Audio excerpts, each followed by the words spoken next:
नमस्कार, आप देख रहे हैं #भारत और मैं आपके साथ अन्वंशिका। चुनावी माहौल के बीच उत्तर प्रदेश के मुख्यमंत्री योगी आदित्यनाथ ने पश्चिम बंगाल की मुख्यमंत्री ममता बनर्जी पर तीखा हमला बोला। उन्होंने बांग्लादेश में दलित हिंदुओं के साथ हो रही हिंसा के मुद्दे को उठाते हुए कहा कि इस गंभीर विषय पर ममता बनर्जी की चुप्पी बहुत ही दुर्भाग्यपूर्ण है। योगी आदित्यनाथ ने आरोप लगाया कि ममता बनर्जी वोट बैंक की राजनीति के कारण ऐसे संवेदनशील मुद्दों पर खुलकर बोलने से बच रही है।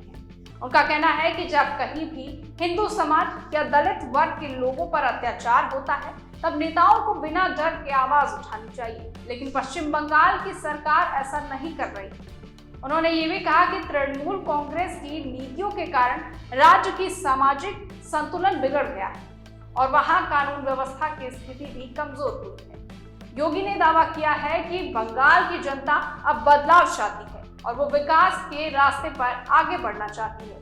वहीं उन्होंने लोगों से अपील की है कि वो ऐसे नेताओं को चुने जो राज्य के विकास के लिए ईमानदारी से काम करें, न कि केवल अपने राजनीतिक फायदे के लिए फैसले लें। योगी आदित्यनाथ ने डबल इंजन सरकार का जिक्र करते हुए कहा कि जब केंद्र और राज्य में एक ही पार्टी की सरकार होती है तो विकास कार्य तेजी से होते हैं और योजनाओं का लाभ सीधे जनता तक पहुंचता है। उन्होंने कहा कि पश्चिम बंगाल को भी अब ऐसी ही सरकार की जरूरत है जिससे राज्य में रोजगार बढ़े, उद्योग आए और युवाओं को बेहतर अवसर मिल सके। वहीं अपने संबोधन में उन्होंने ये भी कहा कि जनता को अब तुष्टीकरण और भ्रष्टाचार की राजनीति को समझना होगा और उससे ऊपर उठकर सही निर्णय लेना होगा।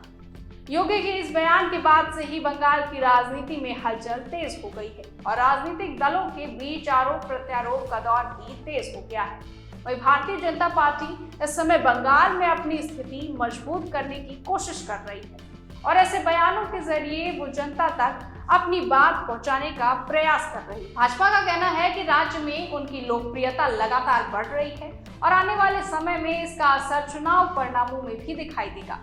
वहीं दूसरी तरफ तृणमूल कांग्रेस इन आरोपों को सिरे से खारिज करती दिख रही है और खुद को जनता के हित में काम करने वाली पार्टी बताती है।